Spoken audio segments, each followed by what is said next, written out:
అఖండ 2కి రికార్డు స్థాయిలో రెమ్యునరేషన్ తీసుకుంటున్న బోయపాటి శ్రీను. సో ప్రజెంట్ అయితే బాలయ్య బాబు గారి కాంబినేషన్లో బోయపాటి శ్రీను గారు ఏ సినిమా తీసినా కూడా సూపర్ డూపర్ హిట్ అవుతుంది. సో మరి అందుకోసమనే రెమ్యునరేషన్ పెంచేశాడా మరి చాలామంది అనుకుంటూ ఉన్నారు. మరి ఎంత తీసుకుంటున్నాడు ఏంటి? సో ఖచ్చితంగా అఖండ 2 అనేది భారీ అంచనాల నడుమ సినిమా అయితే ముస్తాబవుతుంది అనమాట. సో 14 రీల్స్ సంస్థ వారి సినిమాని నిర్మిస్తున్నారు.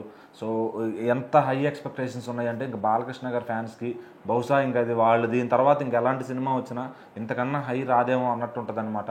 సో తర్వాత ఏ దర్శకుడు కూడా అంతకన్నా బాలకృష్ణ గారిని ఆ వేరే లెవెల్లో చూపించలేరు కూడా. సో మరి అలా చూపించాలంటే ఖచ్చితంగా ఆల్రెడీ మనం 3 సార్లు చూసాం బాలయ్య బోయపాటి గారి కాంబినేషను. ఇది 4వ సారి, ఇంకో 2 వస్తే డబుల్ హ్యాట్రిక్ చేసిన కాంబినేషన్గా ఇది మిగిలిపోతుంది. సో మరి ఆ కాంబినేషన్ ఎప్పటికీ కూడా హిట్ కాంబినేషన్గా నిలుస్తుంది అనమాట. సో మరి దీనికోసం వారు ఎంతెంత రెమ్యునేషన్లు తీసుకుంటున్నారంటే బాలయ్య గారు దగ్గర 45 కోట్ల నుంచి 50 కోట్ల దాకా రెమ్యునేషన్ తీసుకుంటున్నట్టు, అలాగే బోయపాటి గారు కూడా 35 నుంచి 40 కోట్ల దాకా రెమ్యునేషన్ పలుకుతున్నట్టు చెప్పుకుంటున్నారు. సో ఇంత ఇస్తారా అని చాలా మందిలో డౌట్ అయితే ఉంది, కానీ అంత డిమాండ్ చేస్తున్నారంట బోయపాటి గారు. ఎందుకంటే ఖచ్చితంగా ఈ సినిమా హిట్ అవుతుంది. అది 200 కోట్లు చేస్తుందా 300 కోట్లు చేస్తుందా బాక్స్ ఆఫీస్ దగ్గర అనేది అంతవరకు చెప్పలేము. ఎందుకంటే పాన్ ఇండియా మ్యాజిక్ కూడా ఇక్కడ వర్కౌట్ అయ్యే ఛాన్స్ ఉంది. సో దేవుడి భక్తి సినిమా కాబట్టి అది హిందీ ఆడియన్స్ కూడా రీచ్ అయితే కనుక ఇంకొంచెం ఎక్కువ కలెక్షన్స్ వచ్చే ఛాన్స్ ఉంది కాబట్టి సో తెలుగు రాష్ట్రాల్లో అయితే ఇది ఇండస్ట్రీ హిట్ ఖచ్చితంగా, దాని గురించి డౌటే లేదు. అయితే బయటకు వెళ్ళిన తర్వాత ఎంత కలెక్ట్ చేసుకుని వస్తుంది, సో బయట ఆడియన్స్ని ఎంతవరకు ఇంప్రెస్ చేస్తుంది, ఎందుకంటే ఈ కాంబినేషన్కి ఉన్న హైప్ కానీ ఫ్యాన్స్ కానీ అంత ఇది ఉందన్నమాట. సో ఇందులోంచి రేపు ఒక ట్రేజర్ వస్తే ఎంత బీభత్సం సృష్టించిందో చెప్పక్కర్లేదు.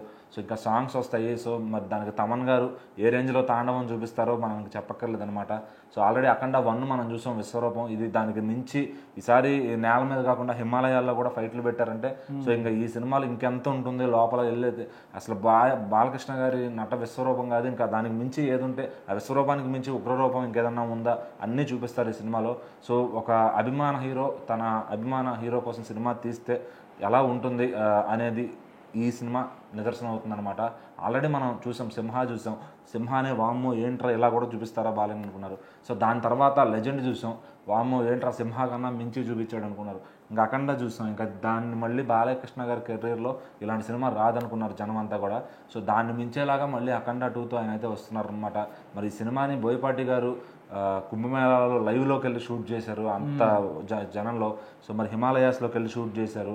సో ఇంకా మన జార్జియాలో అక్కడ షెడ్యూల్ అయిందనమాట. భారీ మిలిటరీ సెటప్తో అక్కడ వేల మంది మిలిటరీ సైన్యంతో ఫైట్ చేసే అంటే అది ఎలాంటి ఫైట్ సీక్వెన్సెస్ క్లైమాక్స్ పోర్షన్ అని చెప్తున్నారు. సో అంత బోయపాటి గారు అంటే సినిమా బడ్జెట్ కూడా టేకింగ్ కూడా అదే క్వాలిటీలో ఉంటుంది. సో ఖచ్చితంగా ఆ అవుట్పుట్ కూడా ప్రామిసింగ్గా ఉంటుంది. ఈవెన్ సినిమా ఫ్లాప్ అయినా కూడా ఆ హీరో కెరీర్ బెస్ట్ కలెక్షన్స్ వస్తాయి. సో అలాంటి డైరెక్టర్ బోయపాటి శ్రీను గారు. సో మరి ఆయన 35 కోట్లు 40 కోట్లు అడగడం పెద్ద ఆశ్చర్యం లేదు.